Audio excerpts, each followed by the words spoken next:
ဦးဇင်းတို့မြတ်စွာဘုရားလက်ထက်ကကွန်ဒဒါနမထေရဆိုတာရှိတယ်သူ့ရဲ့မူရင်းနာမည်ကတော့ဒါနဒါပေမဲ့ရှေ့ကကွန်ဒလို့ထည့်ထားတယ်မိမကျူးသူတဲ့ဟောယဟန်တစ်ပါးရဲ့ဘွဲ့ရှိမှာအဲ့ဒါကြီးထည့်ထားတာစိတ်ပြည့်စရာကြီးဘာဖြစ်လို့အဲ့ဒါလိုအထည့်ခံရတယ်လဲဆိုတော့သူသွားလေရာမှာအရွယ်ရှိတဲ့မိန်းမတယောက်ကတကောက်ကောက်လိုက်နေတယ်လို့ဘေးလူတွေရဲ့မျက်စိမှာမြင်ရတယ်တဲ့တကယ်မလိုက်ဘူးတကယ်လည်းမရှိဘူးအဲ့ဒီမိန်းမပုံကသို့တော့ဘေးကကြည့်တဲ့လူရဲ့မျက်စိထဲမှာအဲ့ဒါလိုကိုမြင်နေရတာဘယ်သူမှသူ့ကိုမယုံဘူးဆွန်းလောင်းမဲ့လူလည်းမရှိဘူးနော်သူ့မှာအင်မတန်ချွတ်တဲ့တယ်အဲ့ဒါလိုကြီးဖြစ်တာဒါရှိတုန်းကသူကယဟန်နှစ်ပါးကိုတကယ်ချစ်ကြတာဟုတ်ရဲ့လားတကယ်မေတ္တာရှိကြတာဟုတ်ရဲ့လားလို့စွမ်းတဲ့အနေနဲ့ရုပ်ကစိုးနဲ့ဖြစ်တုန်းကမိမပုံတရံဖန်ဆင်းပြီးတော့ယဟန်တစ်ပါးကိုတန်တရားဖြစ်အောင်လုပ်ခဲ့လို့ဒါဥစဉ်အကျေမပြောဘူးနော်အဲ့ဒါဥစဉ်တို့မြတ်စွာဘုရားလက်ထက်ရောက်တော့ယဟန်လာဖြစ်တယ်အဲ့ဒါဝိဘတ်ရုပ်ပေါ့နော်မိမပုံတပုံကသူ့နောက်ကိုလိုက်နေတာဆွန့်ခံသွားလဲပါနေတာအဲ့ဒါကိုကောသလမင်းကြီးကနောက်တော့သိတဲ့အခါကျတော့ဒီယဟန်ဘလို့လဲမသိဘူးစုံစမ်းလာကျောင်းပေါ်လောက်တော့အဲ့ဒီယဟန်ကကျောင်းပေါ်တက်သွားတယ်ကောသလမင်းကြီးကနောက်ကလိုက်သွားတယ်အဲ့ဒီမိန်းကလေးကလည်းလိုက်သွားတာပဲ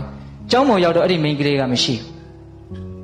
အဲ့ဒီယဟန်ပြန်ဆင်းသွားတော့မိန်းကလေးကပါသွားတာပဲအဲ့ဒီတော့မှဒါအကြောင်းတစ်ခုခုကြောင့်ရှိမယ်လို့ကောသလမင်းကြီးသဘောပေါက်မြတ်စွာဘုရားကိုရှောက်မြတ်စွာဘုရားကအကျိုးအကြောင်းပြောပြအတိတ်အကြောင်းကိုပြောပြတော့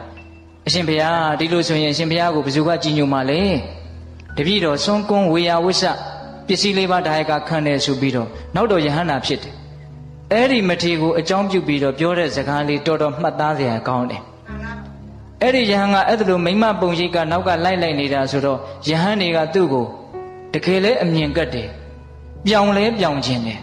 အဲ့ဒါလိုပြောကြတော့ဆိုကြတော့သူ့ကိုနှိပ်စက်ပြီးတော့ပြောကြတော့သူကလည်းနောက်တော့ပြန်ဆဲတယ်ပြန်ပြီးတော့ကြမ်းကြမ်းထန်ထန်ပြောတယ်အဲ့ဒါနဲ့ယဟန်နေနဲ့သူ့ရဲ့ရံပွဲဟာမကြာခဏဖြစ်တယ်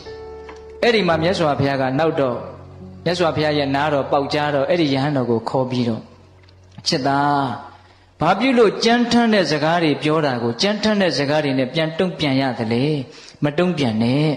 ဒါဟာမင်းရဲ့အတိတ်ဘဝကမကောင်းတဲ့ကံကြောင့်ဖြစ်ပေါ်လာတာမင်းမှာတကယ်တမ်းအဲ့ဒီအပြစ်ကရှိနေတာမဟုတ်ဘူးမိမနောက်ကလိုက်နေတယ်ဆိုတဲ့အပြစ်တကယ်ရှိတာမဟုတ်ဘူးအဲ့ဒီမရှိတဲ့အပြစ်ကိုဘေးကပြောနေတာကိုမင်းသိခံလိုက်ပါအဲ့ဒီမှာမြတ်စွာဘုရားကဘယ်လိုဥပမာလေးနဲ့ပြောတာလဲဆိုတော့အနာပြက်နေတဲ့ကြီးခွက်လိုမင်းကျင့်ရမယ်တဲ့ဒါလေးကိုပြောချင်တာဥစဉ်ကသိလားဘယ်လိုကျင့်ရမလဲအနာပြက်နေတဲ့ကြီးခွက်ပါဗျာအနာပြက်နေတဲ့ကြီးခွက်တဲ့အနာပြက်နေတဲ့လက်ကွင်းတဲ့